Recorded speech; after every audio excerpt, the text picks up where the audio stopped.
rest of the day. I'm about 60 yards from a scrape that we've had a lot of bucks hit.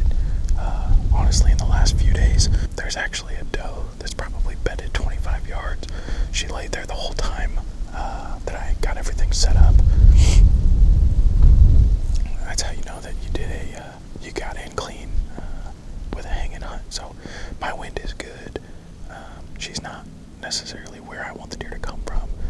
I want them to come kind of into this open field off my right shoulder. There's a thick bench between me and this deep creek right here.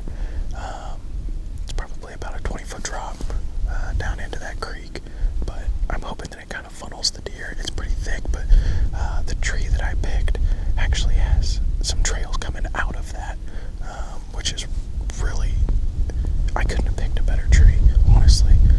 I don't have to trim much. I've got plenty of lanes out in front of me.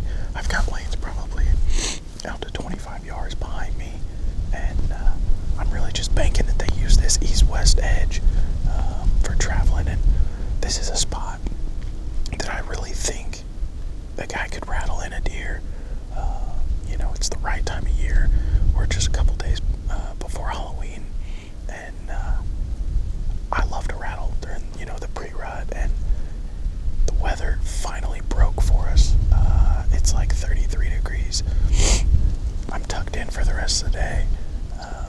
I'm just going to try to make something happen. I'm obviously not going to get too aggressive with it, but I think that the deer are going to really use this the way that I think they will. So we're going to get tucked in.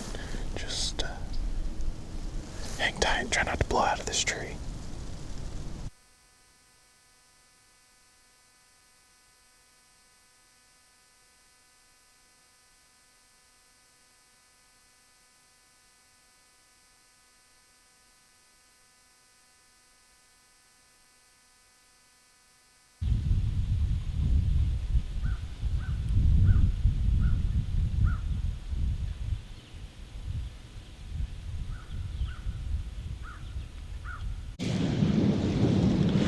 Well, it is about to rain.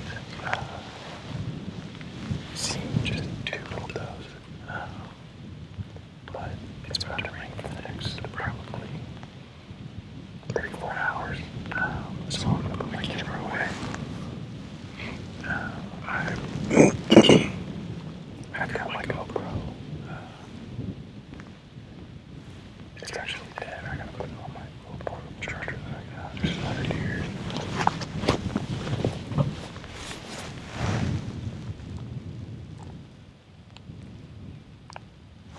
Just slowed up. But I've got a little portable charger with me. I'm gonna throw my GoPro on that. I'm sure this camera would probably be fine. It's not supposed to rain super hard, but I'm just a little OCD, so maybe not OCD, just paranoid about. I don't want to get it wet. So I'll just be running my GoPro and my cam on my bow, should anything happen. But it's one of those things where it's such a good day. I don't want to get down just because it's going to rain a little bit. All the stuff that I've got on is waterproof, so I'm just going to tough it out.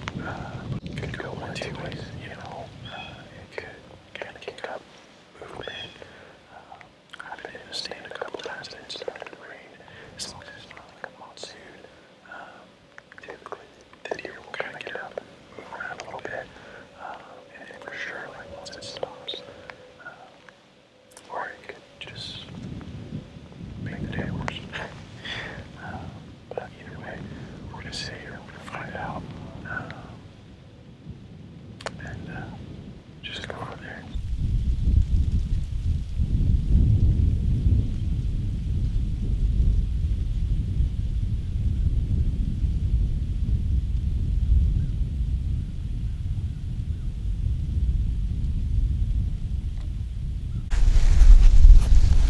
Well, that rain was short-lived. That was probably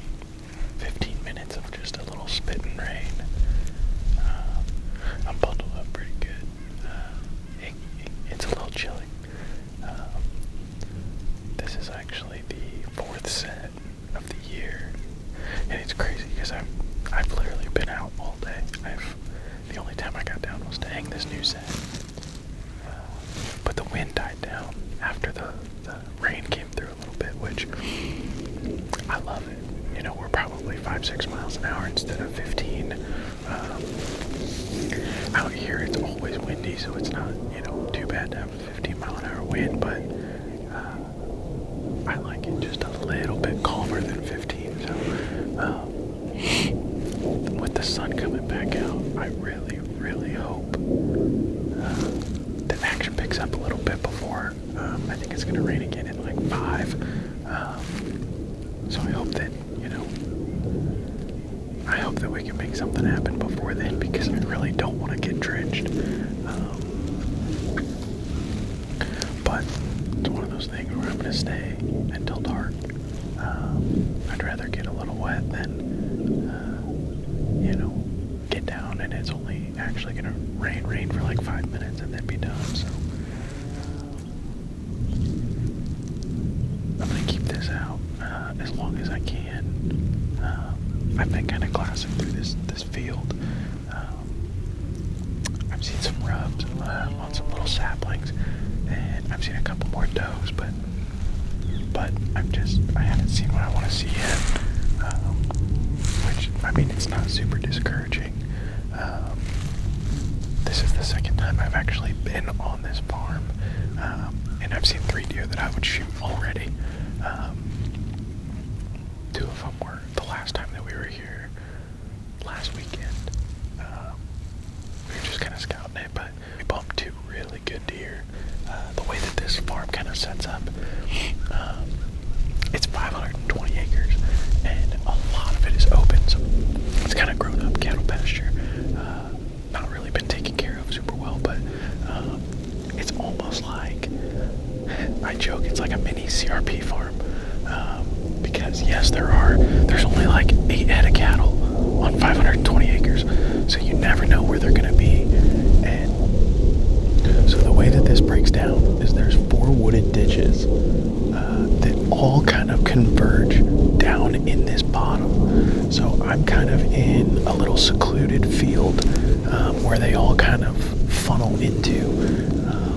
And my thought, you know, there's a fence gap literally 60 yards behind me.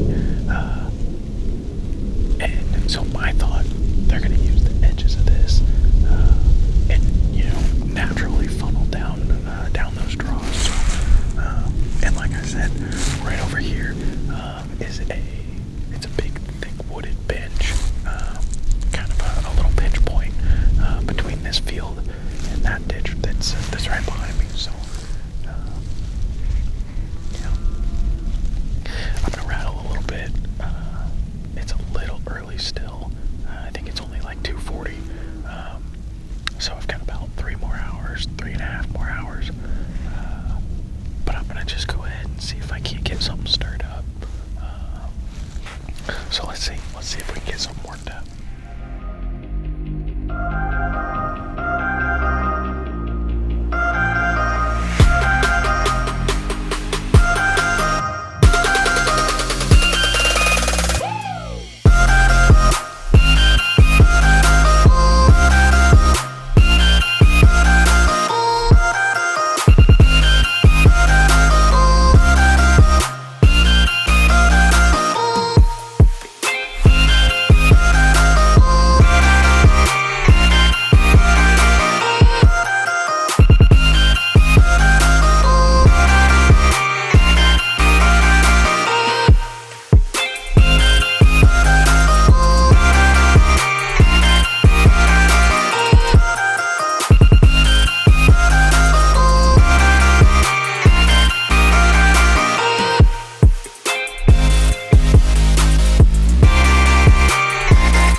right there.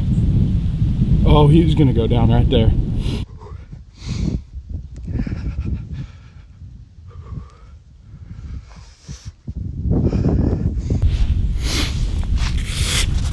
Let's go. That happened so quick. It is October 29th. I was literally just thinking about when I'm gonna get down and pack up. He came right to the base of the tree. He was 12 yards and looked up and stared at me. I couldn't move this camera, but I'm so glad I turned my Tacticam on. Oh my God, 19 yards, quartering away. I center punched him. I watched him go down in the field.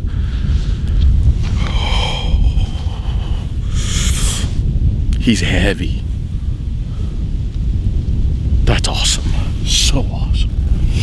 That couldn't have worked any better. I hung this set yesterday in hopes that they did exactly what that deer did. You know, I was literally about to pack up and go home, and I stood up and saw him at, I don't know, probably 120 yards. I grunted, I snorted. He came on a string. He got to right here. He got to the base of the tree. I ranged that. He got to 9 yards. 9 yards. And I don't have cover in front of me. I mean, he looked straight at me, and I just had to freeze. That's why I couldn't move this camera. But I literally just had to freeze. And he finally kind of took off at a quartering away. When he turned his head right and I had time to draw, I mean, I stopped him and just absolutely throttled him. My Tacticam video, I watched it back. He's dumping blood as soon as that arrow went in. I watched him fall down. He's probably 140 yards away. Unbelievable. I don't have words. Just unbelievable. That worked exactly how I wanted it to. And when a plan comes together, you know, we've the first time we stepped foot on this farm was a week ago yesterday. Yeah. And it's just, when a plan comes together, it's so validating. When you do it and it works, it's just so rewarding. I could not be happier with that deer. There's no way I could pass him. Absolutely no way. God, he's wide, he's heavy. Mainframe 9, decent brows. Like, I bet the way that happened, watching him come in on a string straight to me, I made my mind up when he was 90 yards away that I was going to stick him. Just so thankful, so blessed to be able to do this, and just so thankful that, you know, the opportunity presented itself.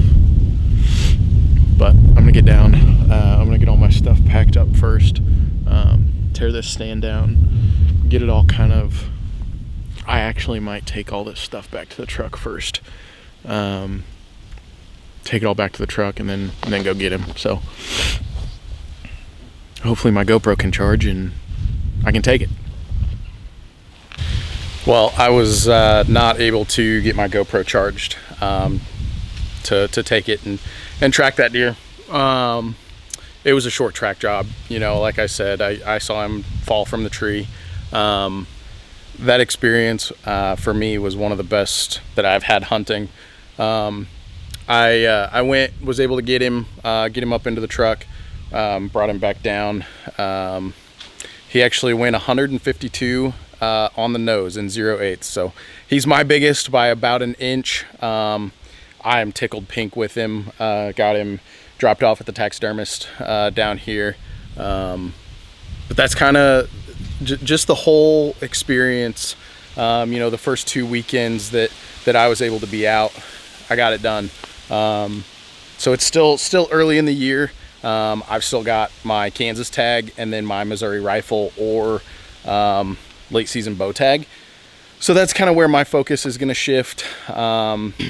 I'm actually headed to Kansas tonight for 2 days this week, and then we've got Missouri rifle opener in, let's see, what is that, 3 days this weekend here in Missouri. So I'll hunt rifle season opening weekend, and then I'm actually headed back to Kansas Sunday night, kind of depending on how things shake out. So super excited that you know, really the pressure's off. Killed my Missouri deer, and I've still got my Kansas tag, and I'm gonna go try to fill that. So kind of one of those things where I can be a little bit more picky. Obviously I'm not gonna, you know, get too picky and eat a tag, but I can be a little more selective with less pressure kind of on myself. So I'm actually getting packed up and loaded. I'm finishing up laundry, and then gonna hit the road for Kansas. It's 80 degrees here and over there. It's been mid 70s to 80 degrees the last, I think, 3 or 4 days, and it's gonna drop off into the 50s for a high. So excited to catch the weather right. I feel like I really maximized my time off from work, so gonna try to go make something happen. Like I said, I didn't really get to do sort of a wrap up to last weekend, so this, I guess, is that. Just the story, how it happened, it was incredible, and really meant a lot to me to do it solo, and just everything worked how it should. And so here is to leaving for Kansas. So I'm gonna get everything packed up, get on the road, and be in a stand in the morning, see what we can do, and just hunt hard. That's all I can do. I'm gonna go try to find a good deer to get on. Gonna be super mobile, just kind of bounce around like I have been all year. So here we go.